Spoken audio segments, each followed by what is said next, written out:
आजकल के दौर में अधिकतर लोग अपने जीवन से असंतुष्ट हैं। उन्हें लगता है कि मैं ही गरीब क्यों, मैं ही दूसरों से कमज़ोर क्यों हूँ।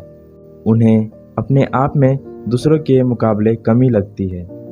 वे इसका दोष भगवान को देते हैं, उन्हें अपनी स्थिति का कारण ठहराते हैं। इस कहानी में आपको इस प्रश्न का संपूर्ण उत्तर मिल जाएगा और आप अपने जीवन से संतुष्ट भी महसूस करेंगे।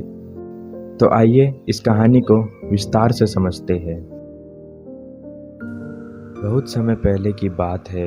एक गांव में धर्म शिक्षा देने के लिए लगे हुए कैंप में भगवान गौतम बुद्ध पहुंचे। गांव के लोग अपनी अपनी समस्याएं लेकर उनके पास जाते और उनसे समाधान प्राप्त कर नई जोश और हौसले के साथ वापस लौटते। गांव के बाहर एक गरीब रास्ते में बैठा बुद्ध के पास आते जाते लोग को देखता रहता। उसने देखा कि दुखी चेहरा लिए भारी कदमों से लोग भगवान गौतम बुद्ध के कैंप में जाते और नई जोश और हौसले के साथ चेहरे पर खुशी व आनंद लिए वापस लौटते। गरीब सोचा, क्यों ना मैं भी भगवान के पास अपनी समस्या लेकर जाऊं। यह सोचकर हिम्मत करके वह भी कैंप की ओर चल देता है। कैंप में एक एक कर हर व्यक्ति को घुसने मिलता है, इसलिए वह भी अपनी बारी का इंतज़ार करने लगा। जो कुछ उसने रास्ते में देखा, अब यहाँ उसे साक्षात देखने को मिल रहा है। लोग एक एक कर अपनी समस्या बता रहे थे। भगवान गौतम बुद्ध चुपचाप शांति से सबकी समस्या सुनते और जवाब देते। उसकी भी बारी आई। उसने भगवान गौतम बुद्ध को प्रणाम किया और बोला, भगवान मैं ही गरीब क्यों। भगवान गौतम बुद्ध मुस्कुराए और बोले, तुमने कभी किसी को दिया ही नहीं, इसलिए गरीब हो। इस पर वह आश्चर्य से वह भगवान गौतम बुद्ध का मुंह ताकने लगा और बोला, भगवान मेरे पास कुछ देने के लिए है ही नहीं। बड़ी मुश्किल से गुजारा हो पाता है और कभी कभी तो भूखे ही सोना पड़ता है, इतना गरीब हूँ। भगवान गौतम बुद्ध शांत भाव से बोले, तुम्हारे पास एक चेहरा है, किसी को भी मुस्कुराहट दे सकते हो। तुम्हारे पास मुंह है, किसी को भी प्रशंसा भरे कुछ शब्द दे सकते हो। जो हाथ तुम्हारे पास है, किसी की भी मदद कर सकते हो।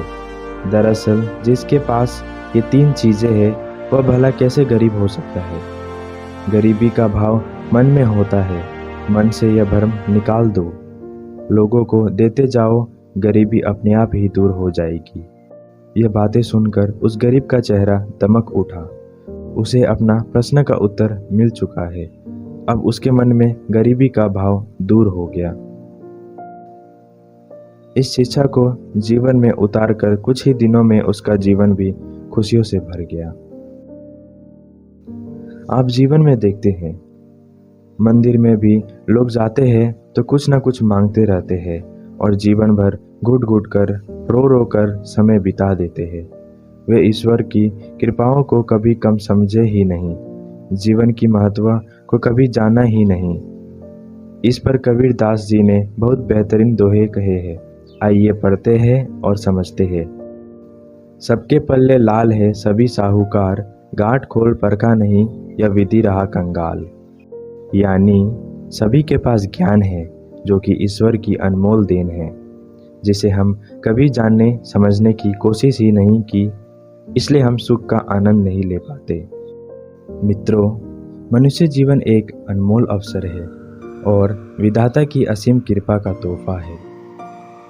हमारा सर्वप्रथम यह कर्तव्य होता है कि हम उस परम परमेश्वर की इनायतों को समझें, ईश्वर की कृपा को जानने की कोशिश करें और इसका सबसे आसान तरीका है खुद को समझना।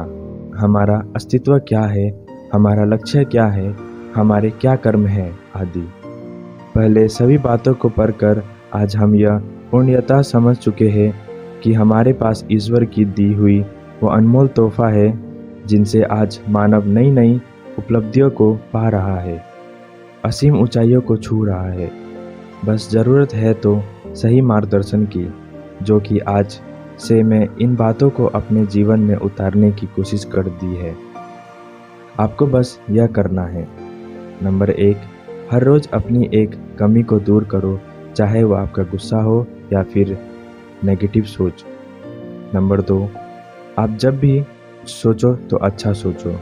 नंबर 3, अगर कुछ करने का सोचा है तो तब तक उसके पीछे लगे रहो जब तक कि वह काम हो नहीं जाता।